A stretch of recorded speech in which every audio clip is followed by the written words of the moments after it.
Based on early reviews, you might think, hey, the 9800X3D seems pretty fast, but what if I told you that was just the tip of the iceberg? Let's talk about it. Before that, if you just built or bought a new PC and you don't want to spend $200 on a Windows 11 Pro license, well, thankfully, VIP CDK Deals has just what you need, offering excellent prices on games and software, and right now you can get a Windows 10 or 11 Pro OEM key for a great deal. Just find the best price and apply my special discount code GPC20 for an additional 30% off, bringing the total to just $23 for Windows 11 and $17 for Windows 10, and you can even find great deals on products such as Office 2019. You can also check out securely with PayPal, and once the payment is cleared, you should get access to the code both in your account as well as in your email. In order to activate your new copy of Windows, just search Activate under Windows and type in your key. So if you want to learn more, be sure to click the link in the description below. Okay, so the 7800X3D is a processor I've had for quite some time, and it's been really great. It has very low power draw and a lot of gaming performance, but it was sadly nerfed in terms of clock speeds due to likely the cache being stacked on top of the CPU. Well, with the 9800X3D, it's been reversed, and now the CPU cores are actually going to be on the top, allowing them to potentially be driven much harder in terms of the clock speeds as well as the power and the voltage going into those cores, as heat is not going to be as much of a concern. And that's actually great for overclocking, which is exactly what I want to talk to you guys about because, well, there's been a lot of people out there getting some pretty decent overclocks out of the 9800X3D, so I thought, hey, I might as well give it a try myself. And as it turns out, yes, the 9800X3D does actually overclock very, very well, and I've probably only scratched the surface, but that surface is already very impressive. If you thought a vanilla 9800X3D was significantly faster than a 7800X3D, well, especially for production workloads, but also for gaming, the 9800X3D with an overclock, even a simple one, is way faster. But before we get into the benchmarks, let's first go over the system I'll actually be testing today. And starting off with the RAM, Corsair actually sent over for this review a 48GB 6000 megatransfer DDR5 AMD Expo kit with very tight timings of CL30, 36, 36, 76, giving you the best of both worlds when it comes to both capacity, speed, as well as latency, without having to fear about possible instability that you can get with really high capacity kits, depending on your motherboard. And then Asus actually sent over two boards for this review. First, the Asus X870-i gaming Wi-Fi, which as of the recording of this video seems to be the only ITX X870 in stock I can find right now. And it does also have two DIMM slots for excellent DDR5 overclocking potential, PCIe 5.0 for the GPU and for an M.2 slot, as well as another M.2 slot running at PCIe 4.0. You also get Wi-Fi 7 and 2.5 gigabit Ethernet, and overall a very beautiful design. But if you're into larger builds, they also sent over the Asus X870E-E gaming Wi-Fi, which is even more impressive, giving DDR5 support up to 8400 megatransfers thanks to the brand new NitroPath DRAM technology. And for the PCIe GPU connectors, you get a 5.0x16 from the CPU and a 4.0x16 from the chipset. And for the M.2 slots, you get two 5.0s and one 4.0. And in terms of ease of building, there's a ton of stuff like their new Q release to get to your M.2 stuff super easy. And to cool this system, Asus also sent over their ROG Ryzen 3 360 ARGB Extreme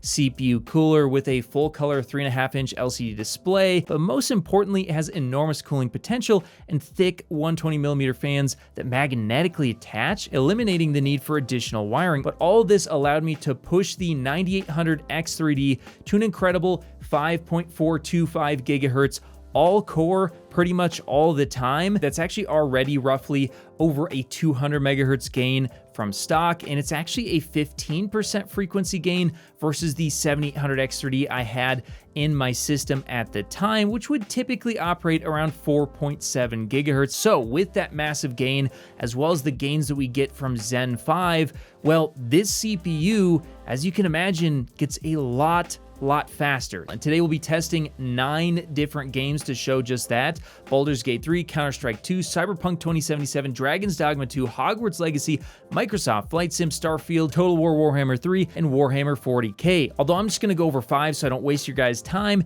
and then we'll take a look at the average. And let's start off with Baldur's Gate 3 at 720p native resolution and using the ultra settings. And here you can see that the 9800X30 with this OC was actually on average around 18% faster than the 7800X3D that I have, and around 28% faster on the 1% lows. Now, I don't know about you guys, but on the launch reviews, I don't remember seeing that at stock, and that is an incredible improvement when you overclock the 9800X3D, making this actually a really good improvement to the performance. But is that a one-off? Let's take a look at Counter-Strike 2 720p native res high settings, and here it's not quite as impressive. The average frame rate only went up around 8%, and the 1% lows by around 4%. But when we take a look at Dragon's Dogma 2 720p native ultra settings, once again, a very large improvement. The average frame rate went up 20% versus the 7800X3D and 22% on the 1% lows. Likewise, in Starfield, we got an incredible uplift with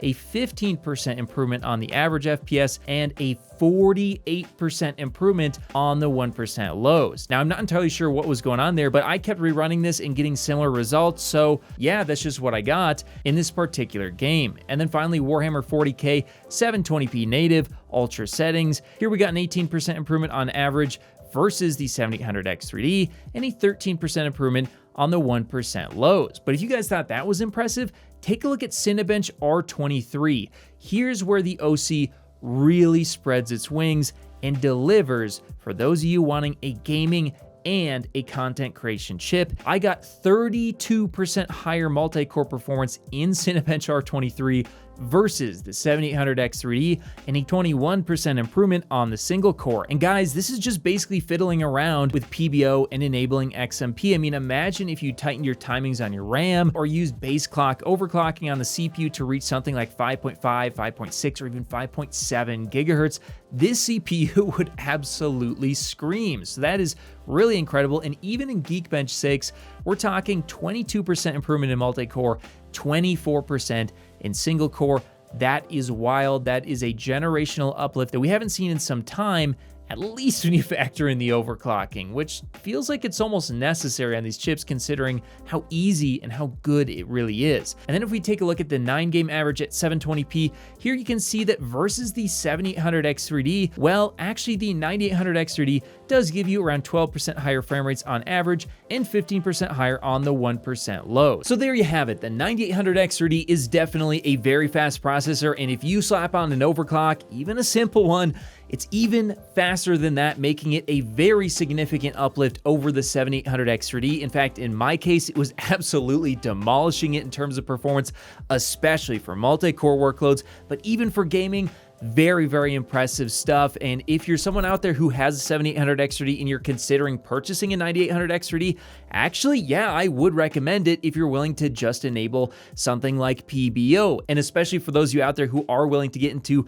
BCLK overclocking, this is definitely going to be a good product for you, I'd say, because if you can get closer to 5.6 or maybe even 5.7 gigahertz out of that, you're talking about nearly a 1 gigahertz overclock versus what you'd probably see out of the 7800X3D, and that's just going to make it a massive, massive improvement. And so if you are interested, I'll have some affiliate links in the description below, but let me know in the comments below, do you think that a 9800X3D is actually worth it and finally saves the Zen 5 microarchitecture, or do you think that Zen 5 still isn't worth upgrading to, especially if you're on a recent CPU like the 7800X3D? Let me know your guys' thoughts in the comments below, and of course, I'll see you in the next video. If you made it to the end of the video, be sure to drop a like. Every time you do so, AMD and NVIDIA release new GPUs. Also, if you want to see more, check out one of these related videos. You won't be disappointed.